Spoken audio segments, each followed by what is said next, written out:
ତମ ନାଁ କଣ? ବାପାଙ୍କ ନାଁ? ମାମା ନାଁ? ଆଉ ଜେଜେଙ୍କ ନାଁ? ଆଉ ମା ନାଁ? ଆଉ ଅଜାଙ୍କ ନାଁ? ଆଈ ନାଁ? ଆଉ ଝିଅ ନାଁ? ଜ୍ୱାଇଁ ନାଁ? ଭାଇ ନାଁ? ଆଉ ମାମୁଁ ନାଁ? ଆଉ ମିମି ନାଁ? ଆଉ ତମ ଘର? ଆଉ ତମ ପଞ୍ଚାୟତ? ଆଉ ତମ ଥାନା?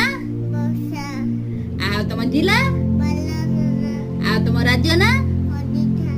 ଓଡ଼ିଶାର ରାଜଧାନୀ? ଆଉ ତମ ଦେଶ ନାଁ? ଆଉ ଦେଶର ରାଜଧାନୀ?